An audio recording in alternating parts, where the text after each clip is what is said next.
with me. I hope you got some Patriot Brew. That is the best coffee on the planet. You got to drink Patriot Brew. If you're not drinking Patriot Brew, well, you're not a patriot. I mean, I'm just going to be blunt. That's all there is to it. In fact, let me just read you before I dive into the good, the bad, and the ugly tonight, which is going to cover a lot of very ugly in much of what I have to cover. Let me just read to you the back of this. We have three flavors. We got Founders Dark Roast, Constitution Medium Roast, and Liberty Light Roast. Tonight, I'm drinking Founders Dark Roast. And if you want to have some fun, you need to order this coffee at patriotbrew.com. That's Patriot Academy. So you're helping support everything we do at Patriot Academy when you drink this coffee. So if you're not drinking this coffee, why not? Okay. Anyway, it says, and you can get ground or beans. If you like to grind your beans in your machine like I like to do, you can get beans or you can buy it ground. But back to my point, Founders Dark Roast. Here we go. The right of the people to keep and bear. I know what you're thinking. Nope, that's not what this says. The right of the people to keep and bear bold flavors of coffee shall not be infringed. Can I get an amen? The right of the people to keep and bear bold flavors of coffee shall not be infringed. The right of the people to be secure in their persons, houses, papers, and effects, including their coffee, shall not be violated. Due process sometimes requires a dark roast, and there are days that a patriot needs extra energy to freely exercise their religion or free speech, or to peaceably assemble or to petition the government for a redress of grievances. This robust, full-bodied blend boasts a depth of flavor necessary to the security of a free state. Crafted from the finest beans and roasted to perfection, our Founders Dark Roast embodies the spirit of those who dared to dream of a new nation built on the principles of liberty, justice, and equality for all. All right, got to get you some Patriot Brew, patriotbrew.com. By the way, if these frozen, I think their brains are frozen because they're stuck on stupid, as that general said a few years ago. But if they had just had them some Patriot Brew, they would have read on the back and they would have realized that it's a right to peaceably assemble. That's how you petition your government for a redress of grievances. Peaceably assemble. They would have understood that it's about justice. So are they actually fighting for justice in Minnesota? Are they part of a righteous cause? So let's just dive in. I mean, that's the hot topic for tonight, is obviously this guy that brought a gun, not just a gun, extra magazines, which, hey, I'm a big time. Look, what are we using the Second Amendment in this thing? I mean, any of you that know me, Charlton Heston did an ad for me. I am a patriot that believes in the Second Amendment. I carry my weapon almost everywhere. And I certainly fight for and support everyone else to be able to do that as well. However, there is some common sense in this idea of keeping and bearing arms, because, see, here's the thing. We always talk about our rights, I mean, even at this point, you have liberals talking about the right to keep and bear arms. This is kind of fun to watch them now say he had a right to have his gun. He had a Second Amendment right. Well, thank you. Where have you been all these years that we've been fighting for that, and you've been trying to take it away? But notice it's always about the right. What about the responsibility that comes with it? Everything we have a right to do has a corresponding responsibility with it. The right of freedom of speech.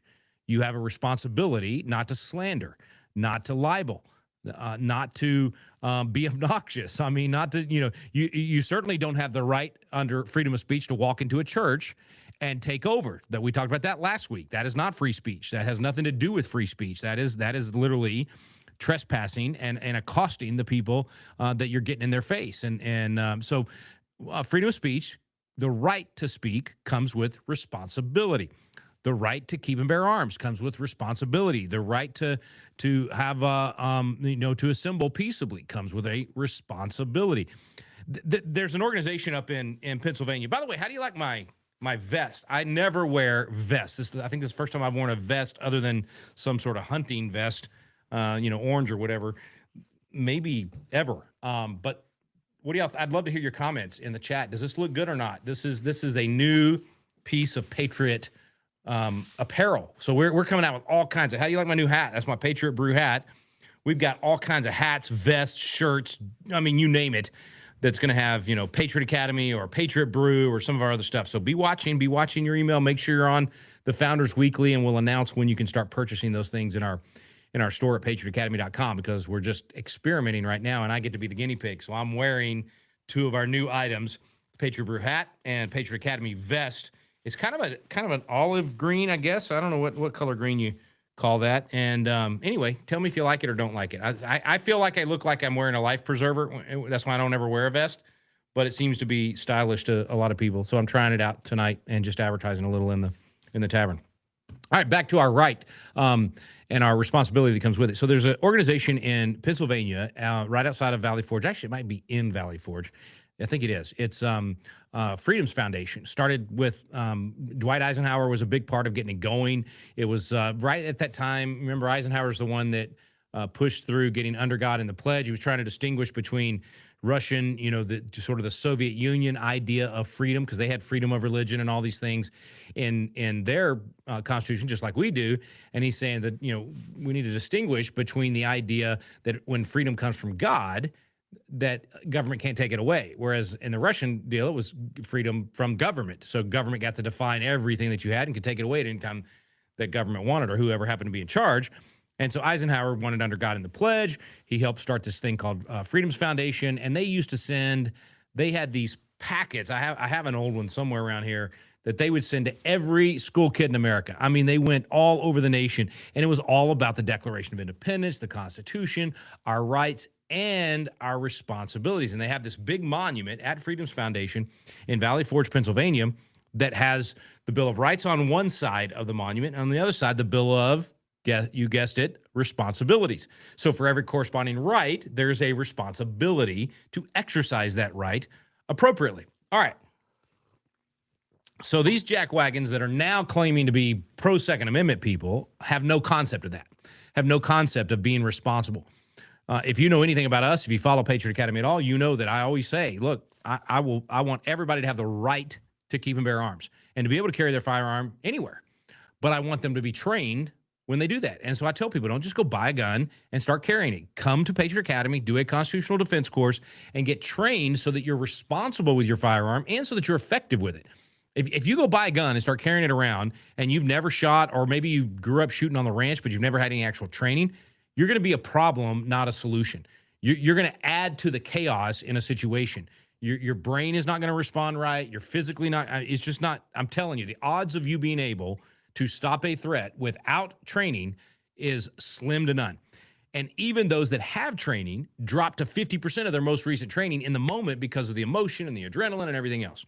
So don't be a fool and just, buy a gun and carry it without getting some kind of training. And there's people close to you that you can do it locally. We obviously have the best ranges in the country and the best instructors in the country, and an amazing program where you'll learn about the Constitution as well. So you should come to Patriot Academy in Constitution City, Texas, to get your training. But either way, get your training. That's first and foremost. If you're going to carry responsibly.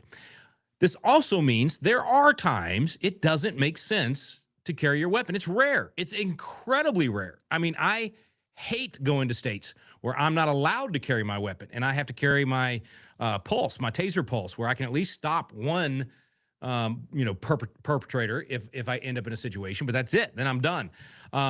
I hate going to states like that and not being able to carry my weapon. But there are times, rare times, where you should just exercise some judgment and say, if I'm likely to get into any kind of altercation with law enforcement, I better not have a gun on me because I'm likely to be shot. I mean, that's just it. That's just the facts of the matter. And I'm going to tell you a story in a few minutes of something that happened to me just about a year ago where I could easily have been killed by law enforcement. Very easily, it could have happened. And I'm talking about an entire SWAT team had me surrounded, guns pointed in. It was a very intense situation. And so I'll tell you about that in just a second. But let's back up and just recognize this guy in Minneapolis that purposely went in to agitate, purposely went in to interrupt law enforcement, was part of organizing people to stop law enforcement from doing its job. Went into that situation knowing they'd had all these scuffles and all these, physical altercations with law enforcement. So had to have known there's a chance I'm going to get into that, and was dumb enough to carry this I'm talking like tricked out. I think it was a SIG P320. Somebody correct me in the chat if I got that wrong. And a couple extra magazines. Now, nothing. I carry extra magazines. Nothing wrong with that. I've got really nice 1911s that you could say are tricked out or whatever. But so nothing wrong with that in and of itself. But context is everything. carrying that into a situation where every day, every hour, there's an altercation between your team, his people that he was rounding up and getting there, and law enforcement officers that have both the right and the responsibility to stop the threat and to stop you from being a threat to them being able to do their job, was just stupid and irresponsible and absolutely puts him in the wrong. Mark Meckler articulated this better than I ever could. I actually had watched a few of the video, I think all the videos actually, and looked at it, and I was about to post online, and Mark's post came up, and it was exactly what I was going to say. So I just shared his post. So you can see on X, you can see what I shared from Mark, and it basically says the same thing he says. I'm just repeating essentially what he said. And it's spot on. I agree with every word. That look at all the videos. I don't know what happened. I can't tell if it's the gun, if it's the perpetrator's gun having been taken by the ICE officer and then a negligent discharge. It looks like that might be the most likely. I can't tell what else he was reaching for. I don't know. You may be super analytical on the videos, and everybody's got these opinions where they think they know exactly what happened. I don't think anybody does. And it was chaos. It was absolute chaos, as those situations are and have been every single day that these people have been involved. So I don't know what happened, but I do know you don't go into an altercation with law enforcement carrying a firearm, and you certainly don't reach for it, and you certainly don't fight back against the cops. That's where this guy messed up. As soon as a law enforcement officer shows up and says, shows their badge, or they're a law enforcement officer, I'm telling you, from 10,000 hours of training, okay, I could be in the middle of a situation where I have cleared my house, cleared whatever the simulation is, could be in the middle of the gunfight.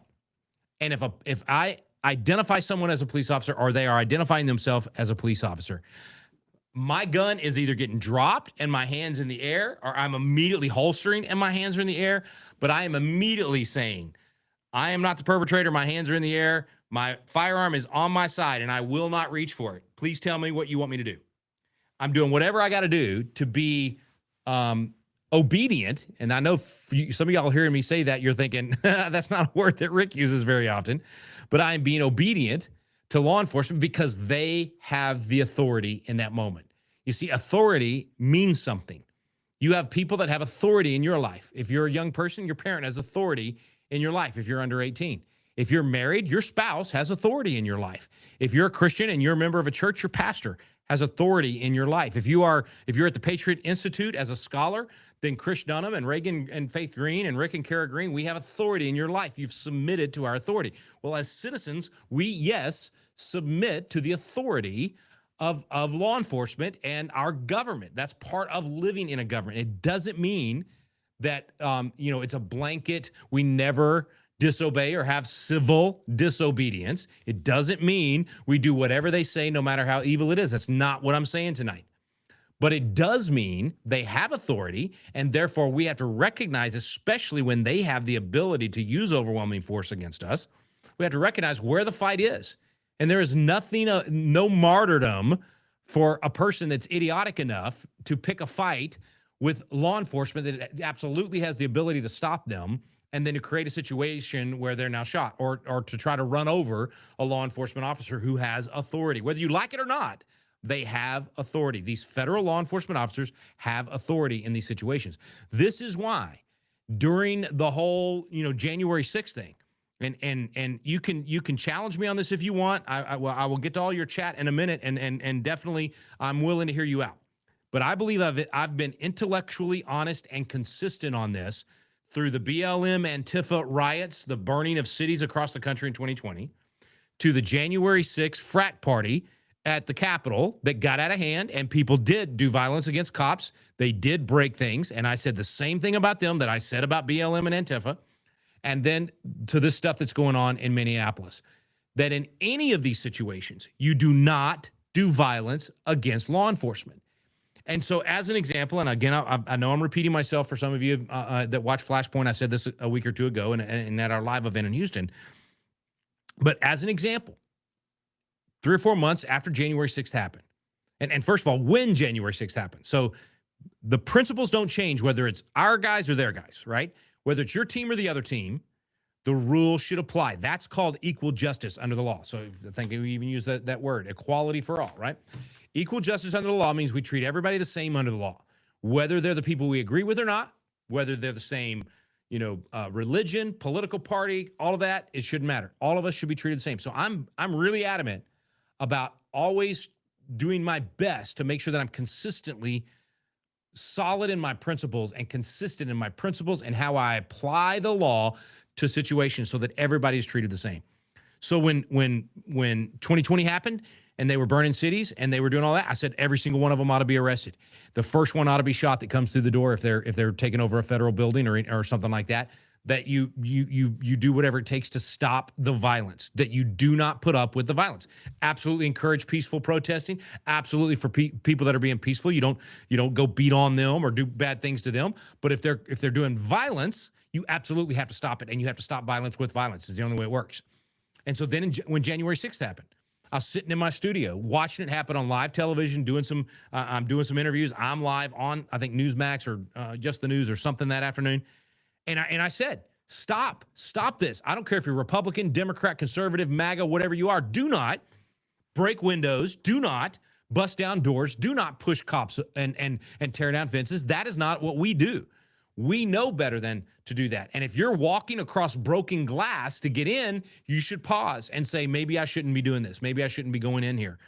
So I was very adamant about that on that day, January 6th. And then it became very clear that there were two different sides to the Capitol. One side that was very violent, and I believe it wasn't MAGA people for the most part. It was led by agitators that were the same Antifa and BLM people that had been burning cities for the 6 months previous. But either way, it was very violent on one. And on the other side, you got videos of police officers literally waving people in and letting people in or opening the door. And even though it was a crowd, they were all allowed to go in. So, then you have to have some discernment about who did what. And we should be a society that's willing to take the time to do that and to judge people based on their actions, not just because they were there geographically, that they happened to be in that area when it happened, which is what ended up happening with the Biden DOJ. Okay, so then I also said later, just to make sure we're being consistent here, I said later, 3 or 4 months later, when I got a phone call and somebody said, our neighbor's going to be arrested tomorrow, we think. Should we arm up and fight this out of control, weaponized FBI and DOJ that is being horrific? Remember what they were doing? They were going into people's homes at 5 o'clock in the morning, guns pointed in on kids. They were going after pro-life activists. They were going after all kinds of people, and certainly the J6ers, and literally doing flashbangs. I mean, it was insane what they were doing. Whenever there was no threat, there was no threat of violence, and a lot of the times the defendant who had an attorney or they were already talking to the DOJ. So all they had to do was call them and say, hey, come down. We're going to go ahead and book you. And they would have gone. But instead, they had this show of force that was purposely intended to intimidate anybody that was associated with Donald Trump. That's what that was all about. It was trying to get everybody to denounce Donald Trump. Okay, that's very different from what we're dealing. And even in that situation, I said to those people, do not fight back. Absolutely not. You do not fight law enforcement. You, in fact, will possibly spend the next 2, 3, 4 years in prison. You're going to give of your life, your fortune, and your sacred honor in that way to sacrifice for freedom. And you're going to be a hero, and you're going to ultimately have a platform that allows you to speak about how evil this was and what a horrible chapter in America's history it was. But you do not fight that battle with guns, with law enforcement in your front yard. That's dumb. Do not do that. You cannot win. And all it will do is give them what they wanted. They wanted that to happen so that they could then pass all kinds of gun control laws. All right, so that was my position then. That would be my position now. I would say the same thing to anyone out there that thinks you're part of a righteous cause because you're trying to protect somebody that you think should not be deported by ICE. Even if you have convinced yourself that you're in the right position, that ICE is wrong, that we should not be deporting people who came here illegally. And let's not forget that they're targeting the rapists and the pedophiles and the criminals that committed all kinds of other crimes. There are some that are being deported that just came here illegally, but most of what they're going after are the worst of the worst. And that's who these people are protecting. That's who these people think they have a righteous cause to protect. They're wrong. But even if ICE was only even if they were deporting every illegal alien, which I think they should. I think everybody that came here illegally should be deported and then get in line and come back if you're not a criminal. But even if that's what they are doing, which they're not, you still would be in the wrong if you are trying to stop ICE from actually following the law. They're literally doing, let's not forget, a national election, landslide victory on this issue. This was the number one thing Donald Trump talked about. He was elected in a landslide because of this issue, because the previous administration let 20 million people come into our country, let our girls be raped and killed, our children raped, let people be murdered, our cities burned, all the things that happened that these illegal aliens did, the worst of the worst, where third world countries emptied their prisons and their people came into our country because of the treason that Joe Biden and the rest committed in allowing that to happen. And because of that, the American people had enough. And so they chose Donald Trump in order to stop that madness and reverse this and get these people out of our country. And now Donald Trump's administration is actually enforcing the law. That's why ICE is all over the country, not just in Minneapolis, but yet in Minneapolis, all of a sudden you got all this violence. Why do we not have that violence going on in Texas? Why is that not happening here? Because our law enforcement is working with ICE instead of working against ICE. Our mayors and our governor are working with ICE, not against ICE. That's the difference. Okay. So all of that to say, in all three of those scenarios, physically fighting ICE, physically fighting police, law enforcement is never okay. I don't care if you were a J6er. I don't care if you were a BLM activist that truly believed that you were stopping systemic racism. And I don't care if you think that you're protecting people that should be allowed to be here in our country, even though they're here illegally. In all three scenarios, do not fight law enforcement. Dumb. Absolutely dumb and wrong and not following the rule of law. So don't attack law enforcement. Don't resist arrest when they arrest you, even if you're being arrested wrongfully. So this is another thing that's a real problem with what's happening in Minneapolis, is that this is going to encourage young people all over the country, just like BLM did in 2020 and Antifa. It's going to make people think that it's not only okay, but it's cute and it's justified and it's righteous to resist a police officer that pulls you over or that is detaining you for any reason. And that if you're not in the wrong or you think you're not in the wrong, that you're actually being some kind of hero by fighting that police officer or resisting that arrest. That is so stupid and dumb and is going to get more and more people killed. That's what's going to end up happening. So, and in the same way, and here's where some of you are going to, I know, give me some hate. That's okay. That also means you don't climb through broken windows in the last little room before the House chamber where police are trying to protect Congress from what clearly from their perception is a massive mob outside the Capitol taking over the Capitol. If you're the law enforcement officer in that situation and you don't, and all you know is that there's 100,000 people coming into the Capitol and that some of them are in fact, fighting cops and breaking things and poking and doing all the stuff that they were doing. You're trying to and you're being told that they're there to try to kill members of Congress. You're going to do everything you can to stop that from happening.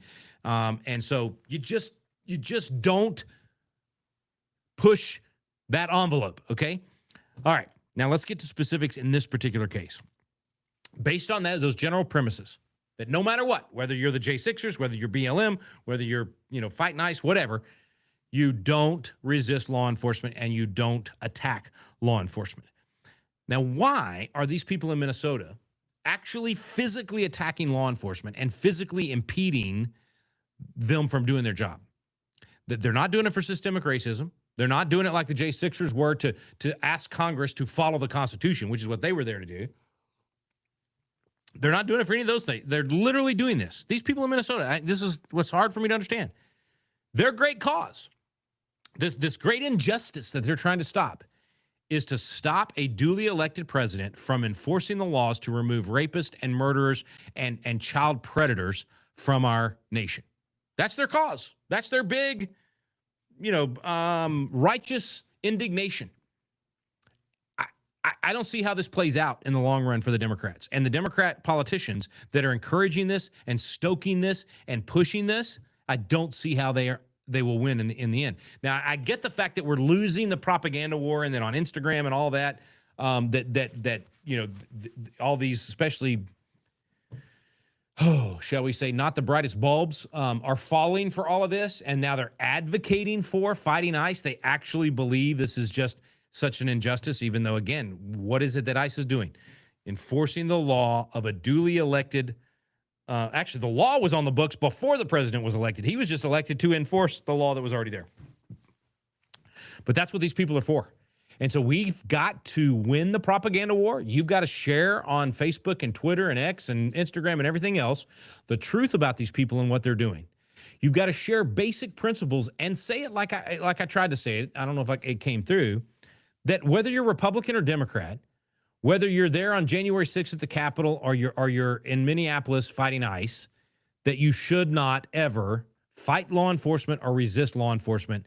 You're not the founding fathers fighting the British. You're not some hero that is going to go down in the books as being the one that stood against slavery and started the Civil War or whatever it might be. Maybe that's the delusions of grandeur that these people have in their minds. It's just not practical. If our current government goes back to what it was on the verge of doing under the Biden administration, which is literally destroying their political opposition, and they did arrest and jail, what was it, 1,200 of us, that even if we got back into that mode, you cannot fight that physically. We're not going to win that war. We have to fight it politically and in the courts. The reason you have a right to keep and bear arms is twofold. One, to stop the threat. If somebody comes through that door right now trying to take me out, I have a fighting chance to stop the threat before they get to me, right? That's one. The second reason is to keep a tyrannical government at bay. But this is not muskets against muskets.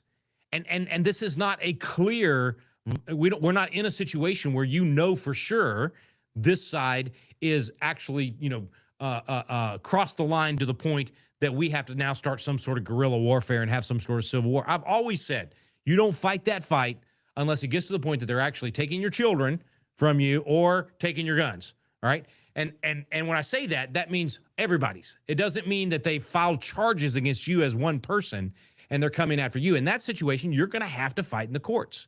And we're going to come alongside you. And patriots are going to come along. Look what happened when Steve Bannon went to jail. If we had all stood up and tried to physically stop them from putting Steve Bannon in jail, do you think we would have won that? Absolutely not. We probably would have ended up in a civil war. And because the left had control of the federal government and the army and all of those, the military and all those things, we would have lost most likely. So that is not where we want to go ever. But Steve went to jail, fought that fight, fought that legal battle, as did all the J6ers and others that have been in similar situations. That's how you do it, okay? Now, let me give you one last example. I told you I'd tell you my individual example of not fighting the cops, even if you're in the right. So I was coming back from, this is actually a twofold story. One, it's an example of where I chose not to carry my weapon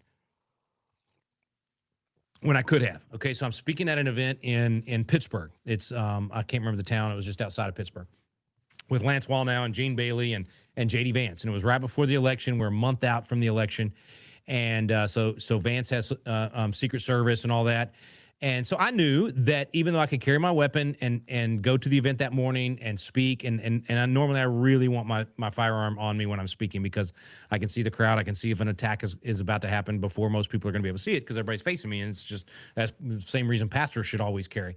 But in this situation, I made the conscious decision to lock my gun in my. I've got a really cool Vaultec case that I travel with that makes it easy to check with TSA.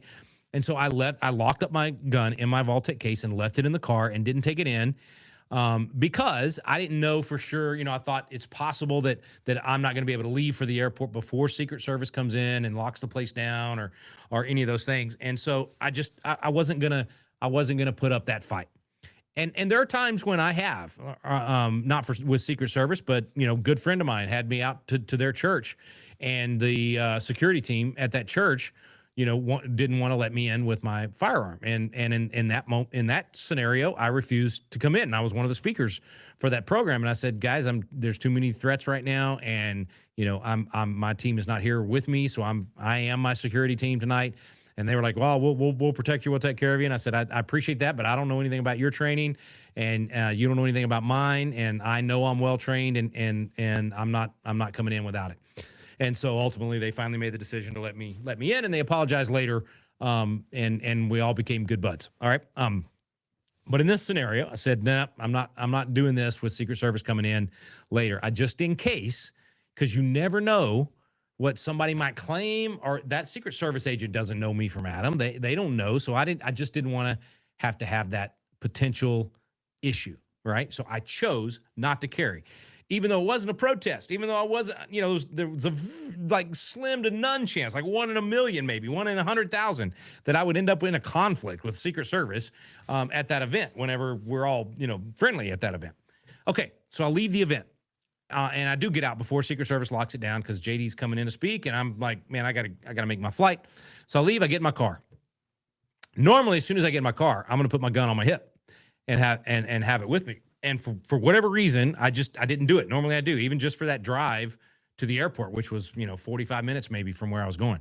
And so now I'm driving to the airport, and and as I'm leaving, JD's caravan is coming. And I mean, it was a huge caravan. There was probably 50 vehicles, counting police, Suburbans and motorcycles and ambulances and all of it, man. It was crazy. And so I'm passing them as they're headed to the event, and I'm headed to the airport. Well, then I get on the highway, and I thought maybe I was speeding. I wasn't sure, but I noticed that there's a Suburban following me, changing lanes every time I change lanes. So I'm thinking, all right, I'm fixing to get a ticket. Well, when he hits his lights, I pull over, and 6 more I think 5 more. It was 6 total Suburbans do a semicircle, literally come to a screeching halt, semicircle around my car, and they're out and guns pointed in on me like that. And yelling over the bullhorn. And man, first of all, I got the radio up. I'm jamming out to Res Band. If you're an 80s Christian rock fan, you know who that is. And I don't even reach in to turn the radio down. I mean, as soon as I see that, I'm window down. I hit the window button, and I'm hands out the window. And so we go through this whole thing where one officer's talking to me. They're yelling at me, but only one, and giving me very clear orders. And I'm literally step by step getting out of that car, hands in the air. The highway is shut down. It's like, I mean, it's crazy. Everybody's watching, and I'm walking. They're commanding me, and I'm walking backwards with the hands in the air thing, and on my head, and then on my face, and they're handcuffing me, and then picking me up and doing the whole interrogation. And I asked, what did I do? What did I do? And at first they wouldn't tell me anything. And then as they start, taking stuff out of my pockets and all this, and actually one of them said, "Where'd you get the car?" And I said, "It's a rental from Avis. I picked it up at midnight last night. Where are you going?" Told them, where I was. It was just at the event with JD Vance, and then and they said, "Well, can you prove that you rented that car from Avis last night at midnight?" And I said, "Yeah, it's on my rental agreement in the car." I said, it's not paper, it's on my phone. The rental agreement's on my phone, which I left in the car. I said, my gun is in the car. It's in the lock case. I'm a concealed carry holder, all that.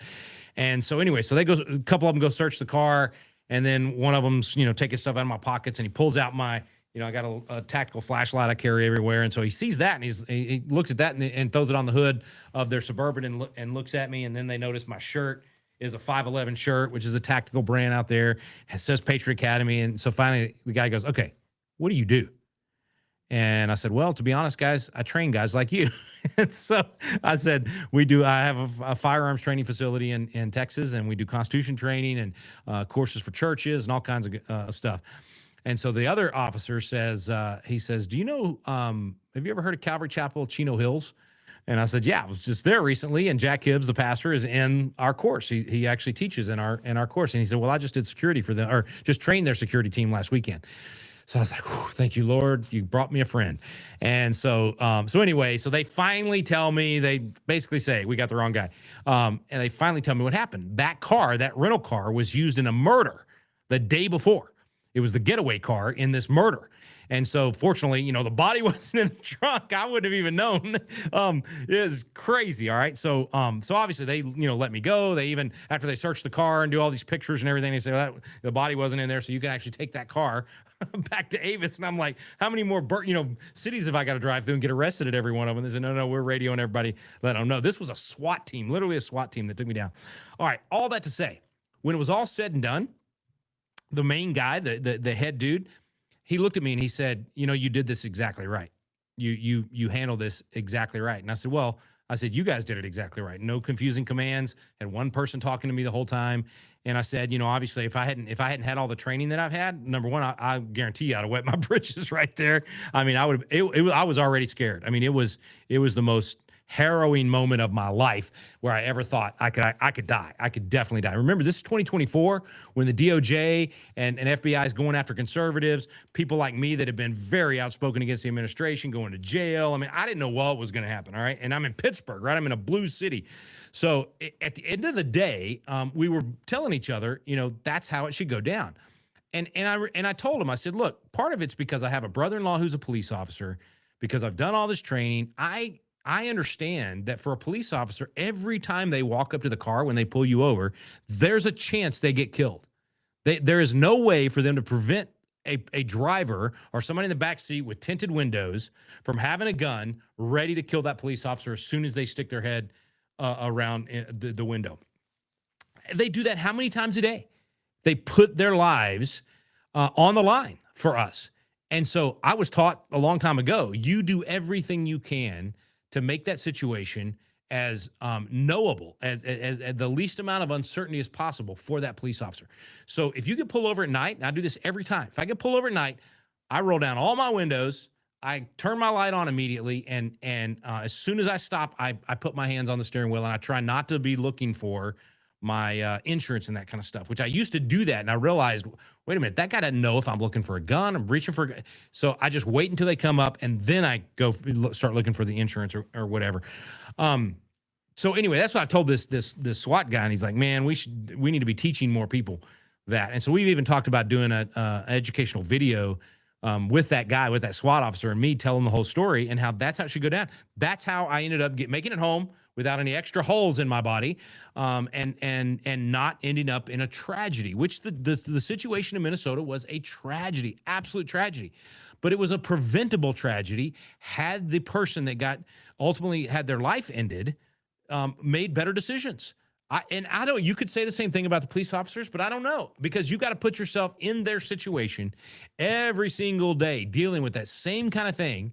And all the training they've had and the videos they've watched of other officers being killed in exactly those kind of situations. If you're in that situation and you see the gun holster and you hear gun and the gun's not there, and it's because this other officer had taken it, and I don't know what, would have been a better strategy, how he might have informed the other officers. That all is happening so fast. But it would have all been preventable if that guy had made a better decision. If he wants to go protest and stand there with a sign, and even if he wants to yell across the street, more power to him. But to engage in the middle of the street with police officers, to use cars as weapons to stop the enforcement of the law, to then wrestle with police officers, knowing you've got that gun on your hip, you are asking for trouble. And there's a way to stop it all. If the politicians that have been stoking this fire would say, peaceful protest only, do not engage, do not inhibit, do not try to stop them from enforcing the law. They have the authority. They are they are operating under the law. There's nothing that ICE is doing that is against the law. It's what these protesters are doing that is against the law. Now, if you don't like the fact that we're removing illegal aliens, if you don't like the fact that we're deporting rapists and murderers and gang members and drug dealers, and yes, deporting maids and fruit pickers and ditch diggers and other people that are here illegally, broke the law to come here, and even though they're working, I disagree with Trump on this, they should be deported and then get in line to come and show us why you should be here. If you don't like that policy, fine, protest it. Stand out there and say this is wrong while they do their job, but do not interfere with them doing their job, and then go win the election. And if you win the election and you can put a stop to, if you can change the law and you can put a stop to it through the constitutional process, then so be it. You win, and then I'll be fighting to win the next election and turn that around. That's the way to fight this thing and prevent these tragedies from happening. Man, I did not intend to go that long. I got carried away. Let me get over here to the chat and see if you guys have anything you want me to respond to. Okay. Wow, looks like lots of comments. All right. Yes, man, we got a bunch of snow. We got ice. We are iced in, which is why I'm wearing this life preserver in case I float away. Okay, Virginia, man, we got people. Oh, you like the vest? Okay, I got at least one positive comment on the vest. If nobody else says you look like a dork, then one comment is going to win. Wade, coffee, the main reason I wake up in the morning. Yes, amen. And you're exactly right. The key word is peaceful. And I love protest. I love people living out their First Amendment right. I love people being engaged in the process, but it's got to be peaceful. For all his faults and all the things that are coming out, and that we're going to be doing some stories on about MLK, at least he held true to the peaceful protest.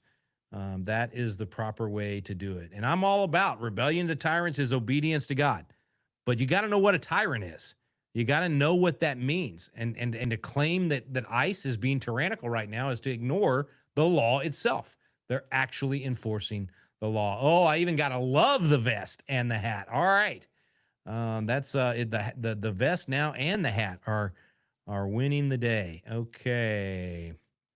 Did you hear about the organized and structured signal chat? Yeah, that's just it. And that's, I mean, that, and the thing is, there are public, I think the lieutenant governor is involved in those chats. So you have actually at this point an actual insurrection that involves public servants at the highest levels. So no doubt about it. Wait, wait a minute. What did you say, Wade? Were you driving a white Trans Am? Oh, come on, Wade. It wasn't a Trans Am, man. It was a Firebird. Don't you remember? Don't you remember? Come on. I wish it was a Trans Am, but it was a Firebird. Okay. Help me out, AMP 798. What do you say about Bovino being demoted? Who is Bovino? Help me know what that is. Wear the vest on Flashpoint. Well, I'll give you guys a secret because you're here in the tavern. We pre-recorded Flashpoint for tonight. So it's going to air in 16 minutes, but we pre-recorded earlier today. Don't tell anybody I told you. Because of all the weather and everything and getting the production crew out, everything was too icy. All right. Let's see. Yes, that is a huge mug. That is my tavern mug. So there's only two ways to get one of these. You want to know what they are? One, you have to be a guest on the tavern and you get one. Two, you become a Patriot Academy, Patriot Society donor when we run a special that includes a mug. So right now there's not one going, but it might be time to do another one. I'll have to talk to Ashley, our development director, about that. Oh, man, Ryan, you're so right. Teenagers need this instruction on what to do when getting pulled over so that we don't have these tragedies. Yeah, we should be including that. And parents, we need to be teaching our kids that. You know, I remember watching Larry Elder talk about that and how his mom taught him that. Man, you're so right. I mean, that was God. Honestly, Jeremy, that's exactly right. God's so amazing. Little did you know prior to getting pulled over why you did not have your gun in your user. I forgot to tell that part of the story. So think about how much more stressful and how much uncertainty and how much higher the odds of an accidental, a tragedy happening if they had to disarm me, which they would have done, right? They would have had to take that gun off of me. I mean, it would have been, I'm so thankful that God had me, for whatever reason, not take it out of my safe and put it back on my hip. Thank you, Lord. You're right on, Jeremy. Oh, the question is, did you make your flight after that police stop? Inquiring minds want to know. You know what's crazy? I'm usually really bad about cutting it very close at the airport. So I have often had to run after I got through security to get to my flight. Now, I've gotten a little better about it because if I cut it too close, I can't get my bag checked because I carry my firearm everywhere, and you have to check 45 minutes before.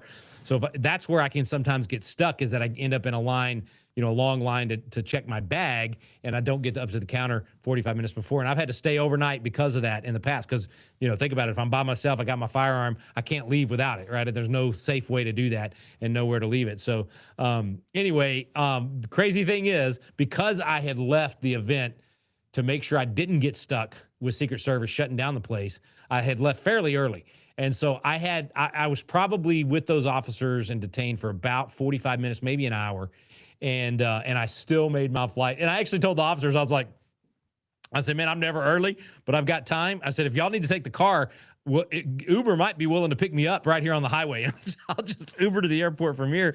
And when they told me I could take the car, I was like, that just seems so weird to me. But I did it. When I got to Avis, I was like, I told the dude checking me in, I said, you really ought to check this car out, or not check this car out until you talk to the police. But yes, I made that flight. It was crazy, crazy, crazy, crazy. Oh man, yeah, Sean. Teach our kids accountability for their actions. Many adults could learn that as well. And I kind of, I like the idea of bringing back that whole bill of responsibilities, so that we're not just teaching the rights, but we're teaching the responsibilities as well. Which, of course, in all of our Constitution classes, we do talk about that. And there's quite a bit of conversation between David Barton and me on that subject. Yeah, I agree, Glenna. It happened so that I could share that story and teach people how to do right. I think that's exactly why God took me through that. Oh, now I see what you were asking, Wade. Were you driving the white Trans Am from high school when I got pulled over? Okay, Wade, since you asked that, I got to tell you all the rest of the story because you'll like this. So the day before, I go to Pittsburgh. Actually, it was that day. It was that Friday. I'm flying in, and on my layover, I texted my family because somebody sent me this really funny video.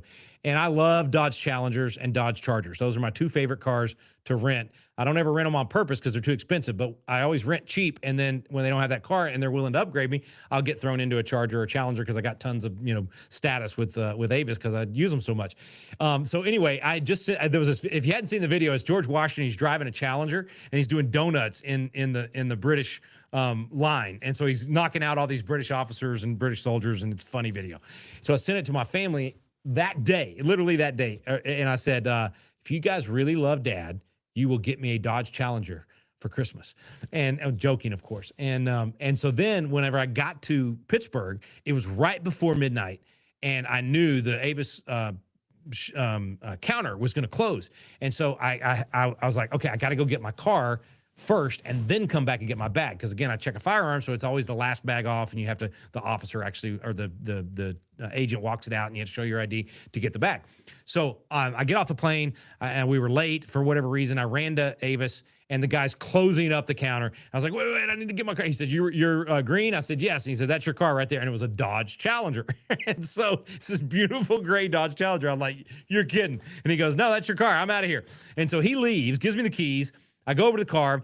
I have my one carry-on backpack with me. I throw it in the car, lock the door, go back in, get my other bag that had the firearm, come back, and I'm checking out with or trying to get out of the parking lot with the car. And you guys know that if you rent very much, when you go through the deal with the QR code, when you're leaving, you can do a scan and it'll open the bar as you're leaving. It wouldn't open.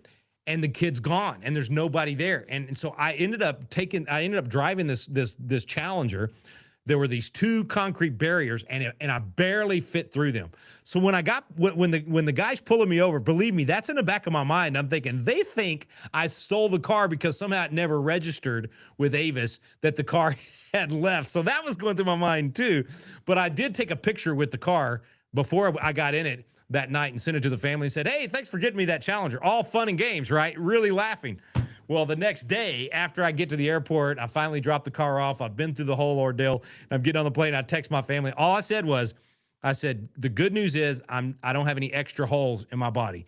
And I'll tell you the rest of the story when I get home. And that's all I told them. I didn't tell them the rest till I got home. And man, I milked it. I told it almost as long as I told it tonight and told the whole story. So no, Wade, I did not have a Trans Am, and I was not in my old white Firebird, but I was in a beautiful Dodge Challenger, which I guess probably made me look all the more guilty. Who uses a Dodge Challenger for a murder anyway? I mean, come on. All right. I didn't make it all the way back up to the top to see if I missed. Feel so bad for the protesters on the ground. They believe what they're doing is justified and follow their party leaders, paying the price for it. It's just sad that they're being used this way. Cameron, I totally agree. I mean, it is so sad. And there's a lot of them that are just being totally manipulated. I do think, I think, Linda, you're right. They're full of hate. I think there's a spiritual thing going on here. It's very, in fact, tonight on Flashpoint, if y'all jumping over there in a few minutes, you'll hear one of the guests talk about that this is the same spirit from 2020. It's so similar, and it's right there in Minneapolis. I won't steal his thunder. You'll hear a little bit more about that tonight on Flashpoint. Let's see if I can get to a couple more of these before we. Looks like a mug Pirates drink rum out of. Arg! You're exactly right. It's actually made. It's Vikings, so that's a Viking mug right there. Oh, you got to love that Patriot Brew. PatriotBrew.com. Go get you some. A few years ago, high schools in Texas were required to teach how to interact with law enforcement. I taught that to several senior classes being an SRO. BJ, that's really interesting. I didn't realize that. We need to figure out how to bring that back. I love it, Mike. Avis preferred also, and get the Challenger whenever you can. Same. Love it. Love it. Oh, man. Above zero today. High of 6. Man, I thought it was bad being high of 18 out here in Constitution City. Oh, wait, you responded to me about Bovino. I did. No, the ice leader. So I'm not familiar. So this would be not Holman, but an ice. So they actually demoted somebody over this. Okay, I hadn't read that yet. I would disagree with that if that was done. But I will definitely check into that, and we'll comment on that next week. All right, I think I got everybody. If I missed you, I'm so sorry. No, you're right. Think it's spiritual. Of course it's spiritual. You're right. You know that strong delusion is from the demonic realm. Yeah, I'm telling you, it is. It is. We need to focus on message to win elections instead of the messenger. No, you're right. And yes, Wade, Amo, brother. PPPIRAATS. Yes. Anyway, the focusing. In fact, let me close with that tonight. I'm going to say it again, man. I believe this so strongly. If the Trump administration and the Republicans in Congress will bring back Elon Musk and do the Doge cuts and continue the deportations and ramp them up, get a couple of red states to really go along with them and show what a paradise it can be. If they'll do those two things, they will win the midterms bigger than ever. It'll be a landslide, and we'll be able to, really take ground back those final 2 years. But I believe they have to do both things. And the reason the Doge thing is so important is that's the one that cuts way across party lines. Everybody knows there's too much fraud. Everybody knows that the system is broken.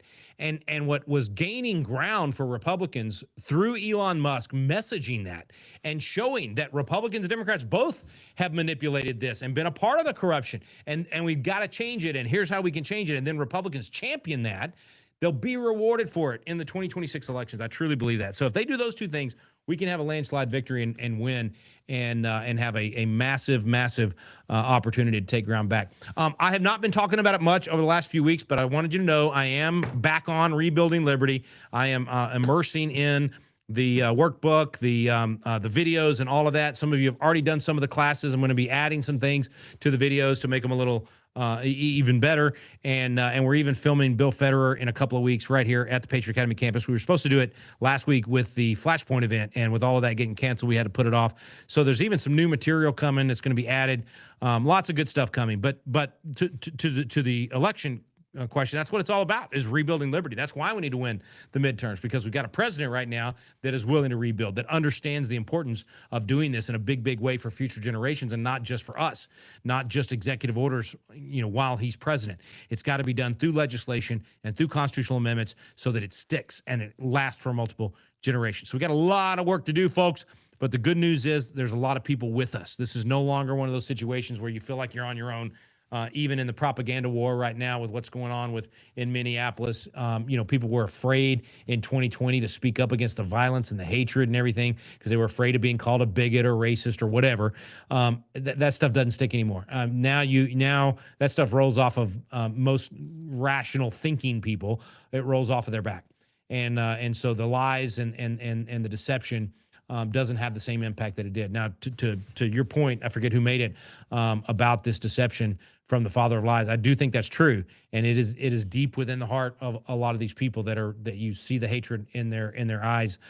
So let's pray for them and let's defeat them. I mean, that's what's got to happen. It's John Hancock all over again. He said, "I urge you by all that's honorable, by all that's sacred, by all that's dear, not only to pray, but to act." So let's pray, let's act, and let's pray that President Trump continues to act, that he doesn't back up, he doesn't back off, he doubles down. They should increase the deportations, not decrease them, especially in the areas where people are fighting against them and trying to prevent them. If you back off and you give the city to the left like they did back in Antifa and BLM, all you're going to do is it's going to spread all over the country. You got to stop it right now in Minneapolis. So I think the surge should be tripled, and they should absolutely stop it. And I do think, and I didn't talk about it tonight, and we're out of time, but it is an insurrection, and the Insurrection Acts should be used. You're stopping law enforcement from doing its job and enforcing the laws. You're trying to change. It's the very definition of insurrection. You're trying to prevent the country from fulfilling the laws that it has, and you're trying to change the outcome through intimidation and violence. That is an insurrection. So just as George Washington did it in 1792 or 4, I can't remember now, with the Whiskey Rebellion, Donald Trump needs to do it with this. All right, out of time for tonight, folks. Make sure you pick up some Patriot Brew, and I'll see you next week right here in the Tavern.